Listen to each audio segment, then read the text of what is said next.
महिला विरोधी है, ये सरकार युवा विरोधी है, ये विश्व गुरु बनाने की बात नहीं करते, ये मूर्खों की जमात पैदा करके रख देंगे अगर आप नहीं बोलोगे साथियों।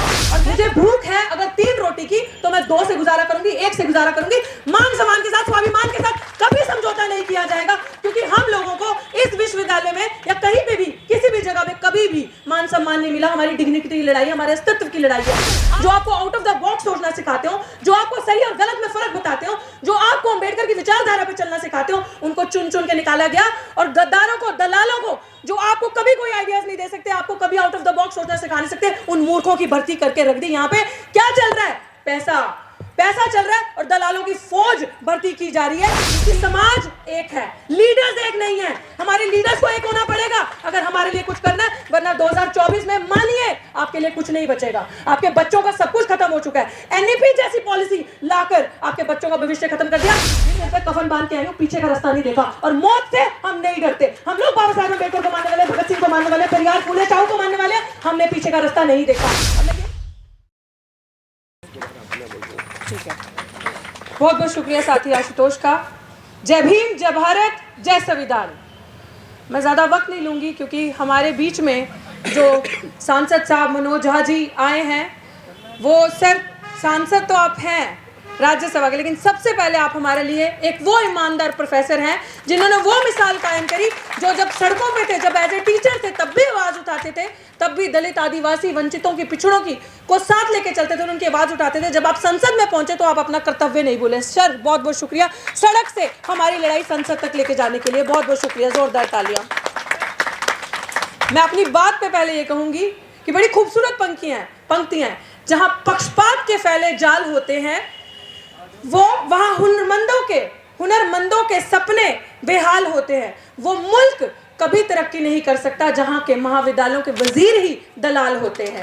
यहाँ के वजीर जो हैं ये दलाल हैं, इसीलिए आज पढ़ा लिखा टैलेंट जो है सर सड़कों पे है। सर ज़्यादा कुछ नहीं कहेंगे, आज 111 दिन हो गए सड़क पे मुझे। सर कोई आता है कहता है ये इतिहास में पहली बार ही देखा गया है कि एक दलित महिला ने 111 दिन तक ये लड़ाई लड़ी है। सर हमारे हौसले आज भी, हमारे जो फेथ है वो हमारे हौसले अनडिफीटेड है, फेथ अनवेवरिंग है, और 1 इंच भी हम पीछे नहीं हटेंगे। सर ये कारवां यहाँ से आगे ही बढ़ेगा, ये पीछे नहीं हटेगा। सर ये टाइटल आप पढ़िए, नौकरी नहीं न्याय चाहिए। ये नौकरी नहीं न्याय चाहिए। डॉक्टर रितु की अगर व्यक्तिगत लड़ाई होती और नौकरी की बात होती, जो दलाल, जब ये धरना 28 अगस्त 2023 को लगा था तो उसके बाद बहुत सारे दलालों ने लंबी लंबी लाइन लगा दी कि आओ हम आपको नौकरी देते हैं, चुप हो जाओ। क्या फायदा ऐसे समाज के लिए लड़ने का जो कभी आपका साथ नहीं देता, जो नहीं देगा, लोग निकल के नहीं आएंगे। चुप हो जाओ, जिस कॉलेज में कहो उस कॉलेज में नौकरी देंगे, लेकिन वो समझ नहीं पाए। मुझे भूख है अगर 3 रोटी की तो मैं 2 से गुजारा करूंगी, 1 से गुजारा करूंगी। मान सम्मान के साथ, स्वाभिमान के साथ कभी समझौता नहीं किया जाएगा, क्योंकि हम लोगों को इस विश्वविद्यालय में या कहीं पे भी किसी भी जगह में कभी भी मान सम्मान नहीं मिला। हमारी डिग्निटी की लड़ाई, हमारे अस्तित्व की लड़ाई है। आज हम लोग यहाँ इसलिए नहीं खड़े, ये युवा पीढ़ी सब कुछ दांव पे लगा के, सब हम जातिवादियों के अखाड़े में बैठे हैं। बहुत कम ऐसे लोग आपको मिलेंगे जो प्रगतिशील, प्रोग्रेसिव विचारधारा के होते हैं, जो आपकी बात आगे तक रखते हैं, संसद तक रखते हैं। सर मैं आपको बता दूं, तकरीबन मोटा मोटा अगर नंबर देखें तो 1000 से ऊपर की संख्या है जिन लोगों को डिस्प्लेस कर दिया गया है। सर दिल्ली विश्वविद्यालय में जिन लोगों ने अपने 10-10 साल, 15-15, 23-23 साल दिए, कल मेरी किसी प्रोफेसर से बात हो रही थी, सर वो रो रहे थे कि उनका पूरा परिवार, माँ बाप, उसके बाद बीवी, बच्चे, 3-3 बच्चे सिर्फ उनकी सैलरी पे पलते थे। सर आज उनको डिस्प्लेस कर दिया गया। कॉलेज के अंदर 23 साल पढ़ाने के बाद उनकी आंखों में वो आंसू थे, वो दर्द थे, वो महसूस होता है सर मुझे, वो चाहे किसी भी जाति से हो। सर डिस्प्लेसमेंट ये क्यों हो रहा है? क्योंकि इस इंस्टीट्यूशन में अब क्या हो रहा है सर, लास्ट दिसंबर में, इसी महीने भर्तियां शुरू हुई थी। हमारे जो प्रोफेसर जिनके अंदर मेरिट है, जिनके अंदर दिमाग है, जिस तरीके के प्रोफेसर जो आपको आउट ऑफ द बॉक्स सोचना सिखाते हो, जो आपको सही और गलत में फर्क बताते हो, जो आपको अंबेडकर की विचारधारा पे चलना सिखाते हो, उनको चुन चुन के निकाला गया। और गद्दारों को, दलालों को, जो आपको कभी कोई आइडियाज नहीं दे सकते, आपको कभी आउट ऑफ द बॉक्स सोचना सिखा नहीं सकते, उन मूर्खों की भर्ती करके रख दी। यहाँ पे क्या चल रहा है? पैसा चल रहा है और दलालों की फौज भर्ती की जा रही है। इस चीज की हमारी लड़ाई है सर, ये इंसाफ की लड़ाई है, और ये उस चीज की लड़ाई है कि ये यूनिवर्सिटी हमारी है सर। इस यूनिवर्सिटी में हमने इतने साल दिए, हम यहाँ से पढ़े, हम यहाँ का प्रोडक्ट हैं, तो पहला फर्ज किसका बनता है? हमारा बनता है ना सर, यहाँ पे पढ़ाने का। तो किस तरीके से डिस्प्लेसमेंट हो रहा है, ये लड़ाई हम चाहते हैं सर। आज जितने भी लोग, मैं आप सबको कहती हूँ, आप निकलो, घरों मकानों से निकलो, जंग लड़ो इन बेईमानों से। यही करना है हमें, क्योंकि अगर हम बोलेंगे नहीं तो वो इसी तरह से बेईमान हमारे सिर पे चढ़ के राज करेंगे और हमारा सब कुछ हमारी आंखों के सामने छीन के ले जाएंगे, जो आज हो रहा है। ये लोग सांसदों को नहीं बख्शते। आपने देखा महुआ बहन के साथ, महुआ मित्रा जी के साथ क्या हुआ। तो हम क्या हैं? आपको इस प्रोटेस्ट ने सर के दिखा दिया कि समाज एक है, लीडर्स एक नहीं है। हमारे लीडर्स को एक होना पड़ेगा अगर हमारे लिए कुछ करना है, वरना 2024 में मानिए आपके लिए कुछ नहीं बचेगा। आपके बच्चों का सब कुछ खत्म हो चुका है। एनईपी जैसी पॉलिसी लाकर आपके बच्चों का भविष्य खत्म कर दिया। यूनिवर्सिटी का मतलब क्या होता है? विश्वविद्यालय का मतलब क्या होता है? विश की नॉलेज जहां आपको मिलती है। सवाल करने वालों से तकलीफ है। जो सवाल कर रहे हैं, जो सही और गलत में फर्क दिखा रहे हैं, उनको चुन चुन कर निशाना बनाया जा रहा है, निकाला जा रहा है। मैं अंत में यही कहूंगी कि सर आपका बहुत बहुत शुक्रिया इस लड़ाई को मजबूत करने के लिए। सर इस लड़ाई की आवाज वहां तक लेके जाइए ताकि अंधे गूंगे बहरे 111 दिन से तो ये वाइस चांसलर जो बैठे हैं कान आंख बंद करके, सर हमने गर्मी भी झेली, इतनी बेहद गर्मी, और आज हम कड़कती ठंड भी यहाँ पे झेल रहे हैं, लेकिन इनको 1 इंच भी 1% भी फर्क नहीं पड़ा कि ये बच्चे यहाँ बैठे हैं, मैं एक बार जाके इनकी सुन लूँ क्या बात है।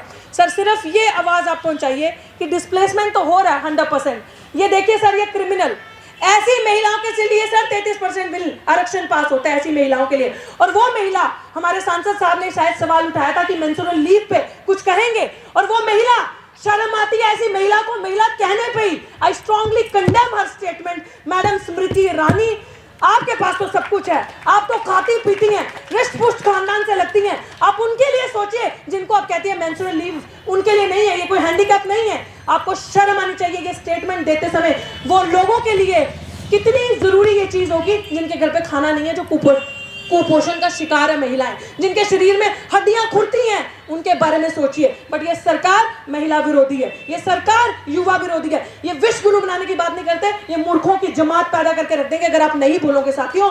और मैं चाहती हूँ कि मैं इस आंदोलन पे, इस जमीन पे ऐसे नहीं बैठी।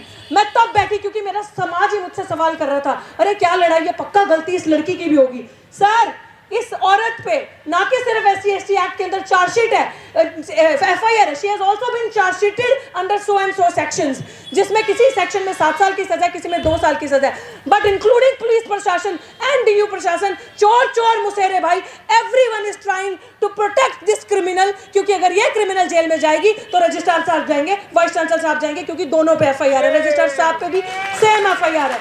तो इसलिए ये सब इसको प्रोटेक्ट कर रहे हैं, क्योंकि चार्जशीट SC/ST एक्ट में जमा नहीं होती जब तक मुजरिम को अरेस्ट नहीं किया जाता। तो पहला एक ऐसा केस है जिसमें इतना सपोर्ट एक अपराधी को दिया जा रहा है। सर ये बहुत बड़ा हीनियस क्राइम है। सर एक पढ़े लिखे टीचर के अगेंस्ट फ्रॉड डॉक्यूमेंट यूज करके उसको निकालना, और वो फॉर्जरी किसने पकड़ी है? अमित शाह पुलिस ने, और अमित शाही पुलिस ने चार्जशीट जमा करवाई है। सोचिए SC/ST एक्ट में FIR नहीं होती, चार्जशीट तक जमा है। ये हक और अधिकार की लड़ाई है। आज आप याद रखना, अंत में यही कहूंगी, जितने भी लोग सुन रहे हैं, ये डॉक्टर रितु की लड़ाई नहीं है, डॉक्टर रितु का व्यक्तिगत स्वार्थ नहीं है, डॉक्टर रितु अपने लिए नहीं लड़ रही। डॉक्टर रितु यहां से तब हिलेगी, कहा था आपको पहले दिन, सिर पे कफन बांध के आई हूं, पीछे का रास्ता नहीं देखा, और मौत से हम नहीं डरते। हम लोग बाबा साहेब अम्बेडकर को मानने वाले, भगत सिंह को मानने वाले, पेरियार फूले शाहू को मानने वाले, हमने पीछे का रास्ता नहीं देखा।